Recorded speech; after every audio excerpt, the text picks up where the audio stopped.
औज़ु बिल्लाहि मिनश शैतानिर रजीम बिस्मिल्लाहिर रहमानिर रहीम अल्लाहुम्मा सल्लि अला मुहम्मदिन व अला आलि मुहम्मदिन कमा सल्लैता अला इब्राहीम व अला आलि इब्राहीम इन्नका हमीदुम मजीद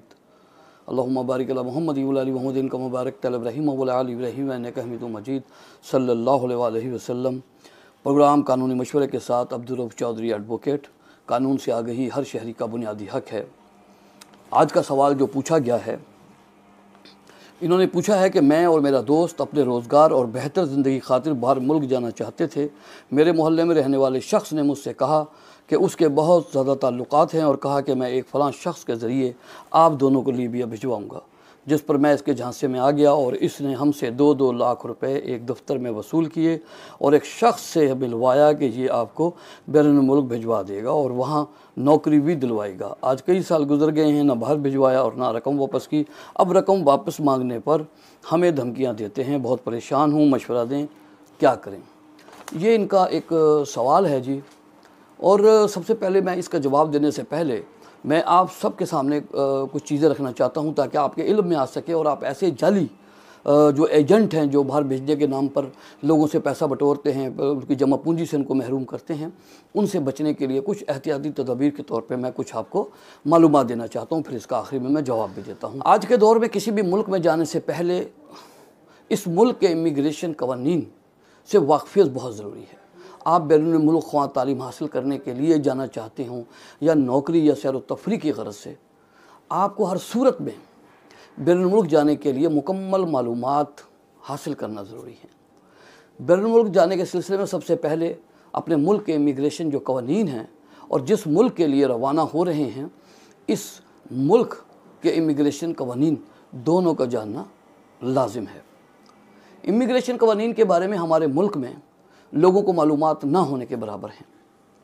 क्योंकि हमारे मुल्क में जो कवानीन मौजूद हैं वो तमाम के तमाम इंग्लिश में हैं और हमारे यहाँ ऐसा तबका जो कानून की बारीकियों को समझ सके वो बराए नाम है, बहुत कम है। यही वजह है कि लोग एजेंटों के ज़रिए भारी रकमें देकर बैरून मुल्क जाना चाहते हैं और बेशुमार लोग जाली एजेंटों के हाथों अपनी जमा पूंजी भी गंवा बैठते हैं,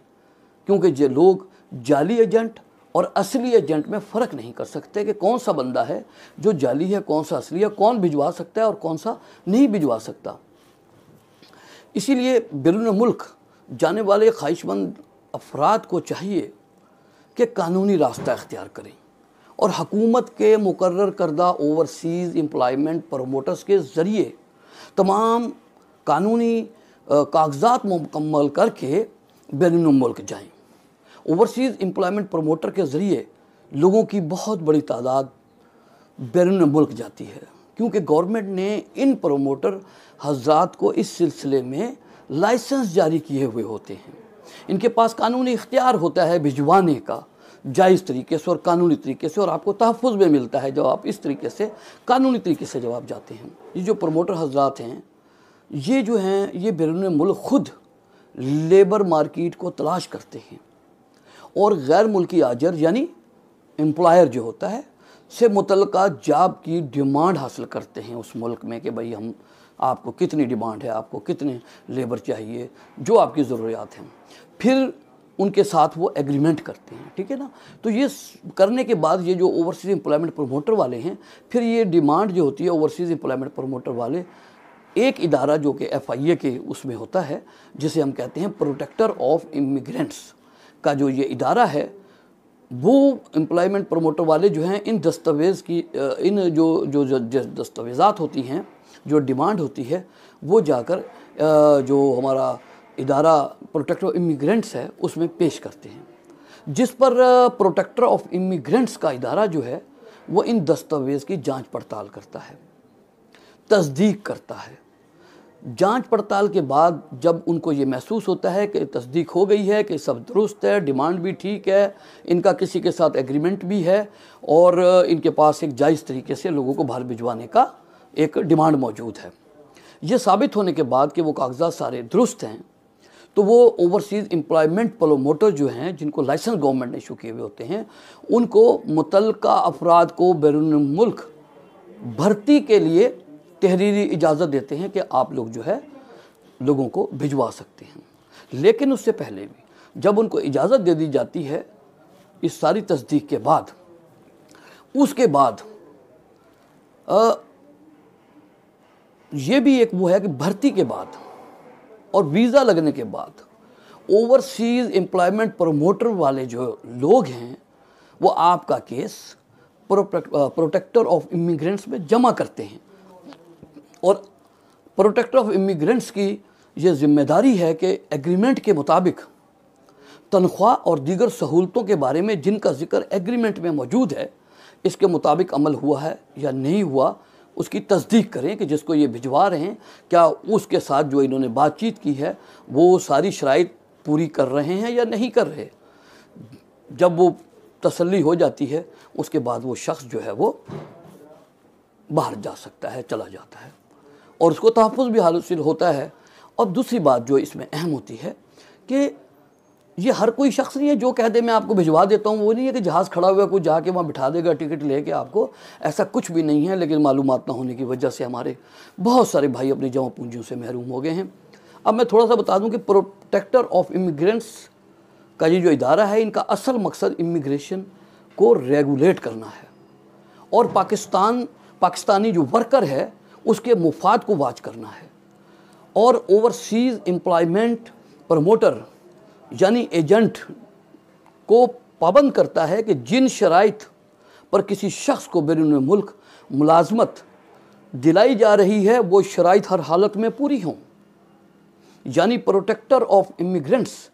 का इदारा बुनियादी तौर पर कानूनी तरीके से बैरून मुल्क जाने वाले अफराद को कानूनी शक्ल देकर इनको कानून के दायरे में लाते हैं और कानूनी तकाज़े पूरे करने के बाद इनको रजिस्टर भी करते हैं।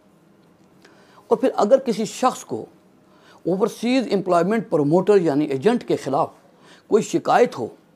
तो प्रोटेक्टर ऑफ इमिग्रेंट्स का इदारा शिकायत मौसूल होने के बाद इमिग्रेंट्स ऑर्डिनेंस जो रूल्स हैं, ऑर्डिनेंस और रूल्स के मुताबिक जो है कानूनी कार्रवाई करता है। तो बिल्कुल इसी तरीके से यानी जो मैंने आपको समझाने की या थोड़ी सी मालूमात देने की कोशिश की है वो यही है कि ओवरसीज़ एम्प्लॉयमेंट प्रोमोटर्स को गवर्नमेंट ने लाइसेंस जारी किए होते हैं और ये सब जो है बाहर से जब कोई डिमांड इनके पास आ जाती है तो फिर ये बाकायदा प्रोटेक्टर ऑफ इमिग्रेंट्स के अंदर उस डिमांड को देते हैं। जब प्रोटेक्टर ऑफ इमिग्रेंट्स का इदारा इनको इजाज़त देता है तब ये भर्ती करते हैं और वीज़ा लगवाने के बाद दोबारा ये प्रोटेक्टर ऑफ इमिग्रेंट्स के अंदर उस बंदे के साथ पेश होते हैं जो बंदा बाहर जाने वाला होता है। फिर प्रोटेक्टर ऑफ इमिग्रेंट्स इस बात की तस्दीक करता है कि जो कुछ शराइत या जो एग्रीमेंट या जो कुछ माबैन फ्री कैन हुआ है वो तस्दीक कर लेते हैं कि बिल्कुल ठीक है तो उनको अलाउ कर दिया जाता है। लिहाजा जब भी आपको बाहर मुल्कों में जाना हो खुदारा आप लोग सिर्फ इन जो जाली एजेंटों से बचें और ऐसे एजेंट जिनके पास लाइसेंस भी हैं, जिनके पास डिमांड भी है और जो बाकायदा कानून के ज़ाब्ते में रहकर काम कर रहे हैं तो उनके ज़रिए से पर जाएँ। तो अब आखिरी में मैं सबसे बताऊँ कि चूँकि उस शख्स ने जिसने आपसे 2-2 लाख रुपए दोनों से लिए और दोनों को बाहर भिजवाने का झांसा दिया, चूँकि वो जाली एजेंट था उसको कोई इख्तियार हासिल नहीं था कि वो आपको भिजवा सकता। लिहाजा उसके ख़िलाफ़ जो है आप डायरेक्टर जनरल FIA को एप्लीकेशन देंगे जिसमें इस बात के सारे हालात का तज़किरा करेंगे और उनको बताएंगे कि किस तरीके से इन्होंने 2-2 लाख रुपये हमसे लिए थे और हमको बाहर नहीं भिजवाया, हमारे पासपोर्ट भी वापस नहीं किए। तो फिर वो जो इदारा है डायरेक्टर जनरल FIA जो है वो बाकायदा जो है वो फिर इनके ख़िलाफ़ कानूनी ज़ाब्ता पूरा करने के बाद जो है सेक्शन 18 और 22 इमिग्रेशन ऑर्डिनेंस 1979 के तहत FIR को दर्ज करेगा और इनके ख़िलाफ़ कानून के मुताबिक कार्रवाई करेगा और अल्लाह के हुक्म से इंशाअल्लाह जो आपका हक़ है वो आपको हर सूरत में वापस मिलेगा। और इंशाअल्लाह इसके साथ ही मैं अब्दुल चौधरी एडवोकेट को इजाज़त दिए अगले प्रोग्राम में इंशाअल्लाह एक नए सवाल के साथ फिर हाज़िर हूँ। मैंने कोशिश की है कि आपकी कोई मदद कर सकूँ, कुछ मालूमात दे सकूँ। लिहाजा इंशाअल्लाह कोई कमी कोताही रही हो तो माज़रत, आइंदा फिर नए सवाल के साथ फिर हाज़िर होंगे। अब्दुल चौधरी एडवोकेट को इजाज़त दीजिए। अस्सलाम वालेकुम।